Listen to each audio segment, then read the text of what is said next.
Hi, my name is Geraldine Tabares, and this is the video essay from the class World of Cinema FLM 280. Today, I would like to discuss about the movie that I choose, his director, and the cinematic movement.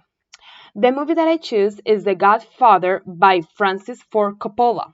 He is an American film director, producer, and screenwriter. He is considered one of the major figures of the New Hollywood, or, as we learned in class, the American New Wave.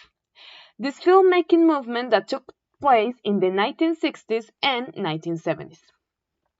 We are talking about a film that was nominated for 10 Academy Awards and 7 Golden Globe Awards, which Coppola won 10 of them. As talking about the cinematic influences, with other new Hollywood filmmakers such as George Lucas, that I'm pretty sure everyone knows for his Star Wars films or Indiana Jones, Coppola's films have been constantly innovating, showing a lot of influence from many different sources. But one of the most influence in which he relies on is the Japanese director Akira Kurosawa. Next, to what cinematic movement does the director belong to or work against? Well, Francis Ford Coppola belongs to the New Hollywood movement because his films were shifting the focus away from formulaic storytelling, which often rely heavily on realism or melodrama. He focuses on social issues during this time period. We actually can see a lot of the New Hollywood movement impregnated in Coppola's films.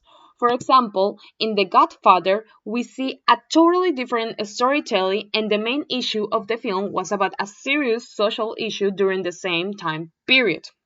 Let's remember that a big characteristic about the American New Wave is that it was led by a group of film students and younger directors that had a passion for filmmaking and the desire to challenge the standard status quo. Well, Coppola is the perfect example of this movement since he was nominated for his first Academy Award at the age of 32 with this movie, The Godfather.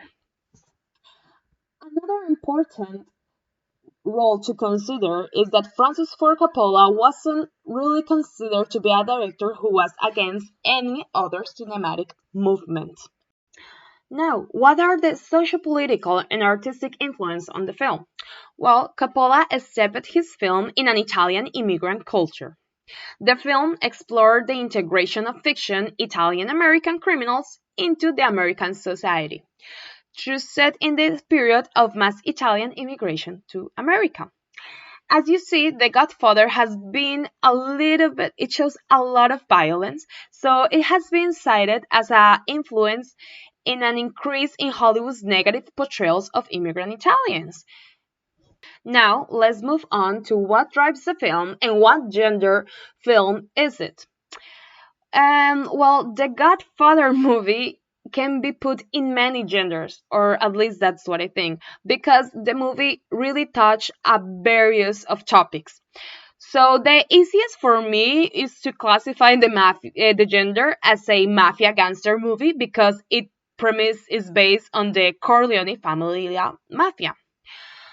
But it may be as well a crime movie gender because we see a lot of crimes in the movie, such as murder, driving illegally. But to answer the question, I will rely on that this film perfectly classifies into the gender of gangster or mafia gangster gender. Now, last but not least, how does the filmmaker use the formal elements of film, like camera work, editing, and sound to tell the story? Well, The Godfather used some key elements of design to complete Coppola's goals. There are differences in angle shift accents on characters, and the use of color supports the theme of family, love, dedication. In his film, Coppola is focused on contrast that plays different roles. For example, as you see the movie, there is a scene of meeting Vito Corleone and Bonacera And Corleone's office, if you notice, is shadowed, as well as the figure of Bichon. This is to put emphasis on the power and the secrets of these characters in contrast to Bonanzera. The detailed focus on the composition of scenes in The Godfather helps to reveal different angles and perspective. As a result, the way of how characters are set in a scene and how they are accentuated with the help of a camera movement contributes to emphasize the relationship between them. And also, since I have watched the movie multiple times, for me the color was one of the more formal elements. The prevalent color palette in the film includes black, white, dark brown, red, and orange to accentuate key message and moral issues. For example, warm colors like orange and red can make the audience think about family and coziness of home. But in contrast, there were a lot of black scenes where conflict characters demonstrates a lot of violence.